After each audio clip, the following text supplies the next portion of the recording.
We've got a celebrity on Creature Corner today, guys. Tim Bauer, the famous photographer, is going to be telling us about the brilliant work he does at the Blacktown Pound. And we've also got Pet of the Week. So don't go anywhere.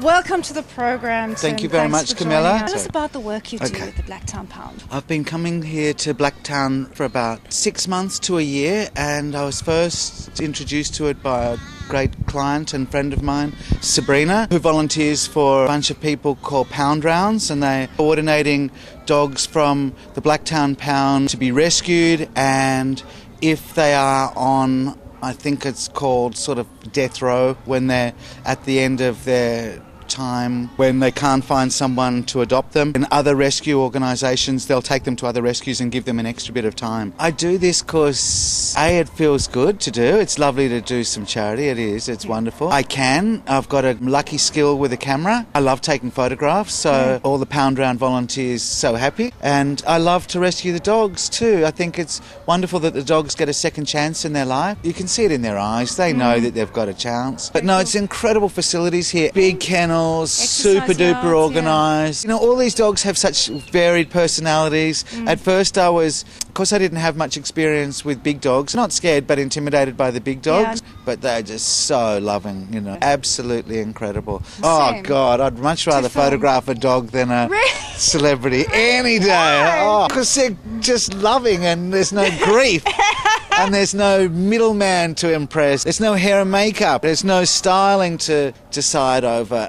There's no ego. The dogs are just egoless, beautiful. But they don't stand still, do they? No, that's frustrating. You've got to run after them, We tend to give the dog a bit of space, try and do some sort of controlled portraits of the dog where they're on the lead and make pretty head ones, and then just let them have a run. And that's when you get to capture their personality. But how do you do it? You're so good at it. You get right into the dog's eyes. The real key is to use what your camera can do. You can hear, if I turn this camera on, you can hear it goes chick, chick, chick. And every time it goes chick, chick, chick, it's taking lots. But it just means that you've got to wade through a few more images, probably 10 times more, and pick the best one. And you have to do that because dogs are like children, have a very short attention span. It's about trying to be quick, let the dog be the dog. You photographed everyone. I've done Audrey Hepburn, Paul Keating. There's so many lovely people. I always find the bigger the star, usually the better they are, as far as their ego's been fed.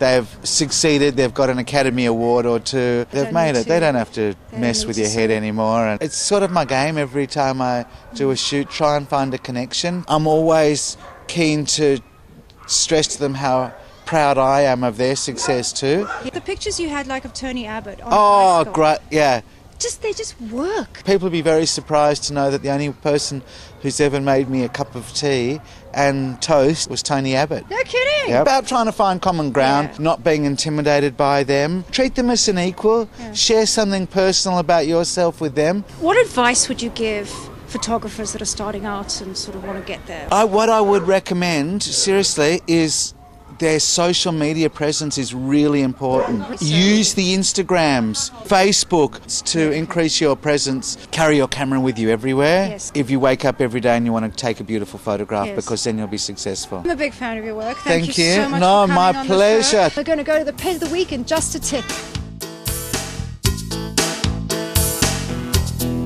And we've got Christine from Pound Round, special treat to help us with the Pet of the Week. Christine, welcome. Thank you, Camilla. Who's this beautiful, lovely? Hello. This is Clara at the Blacktown Animal Holding Facility. She's shy, as you can see. She's beautiful. Isn't she a lovely girl? Very, gentle very soul, gentle isn't soul. she? Does she suit any sort of home, or would she have to be without children? Oh, no, she'd be fine with children. She just needs plenty of exercise. That's what keeps a dog happy. I think she's got cattle dog in her. She's a rescue dog, the best dog. Would you recommend getting rescue dogs? Absolutely. I have rescue dogs. I've worked with rescue dogs for the last 2.5 years, and they're beautiful. Only 25% or less of Australians know about dogs in shelters. Really? That few? Yes. They're family friendly, they've come from families, they're social with humans, they're loving, they're oh so deserving of a home. Yes. Wow, so there's lots of dogs out there, guys, who need homes. There certainly are. But we can start with Farah. Pound Rounds have a Facebook wall. Our contact email is PR direct contact @gmail.com. Or you can just come to the Blacktown Animal Holding Facility, Flushcombe Road, Blacktown, and meet her. Thank you so much for joining us, My pleasure. Christine. Alrighty guys, remember that name, and we'll see you again next time. Thanks for coming.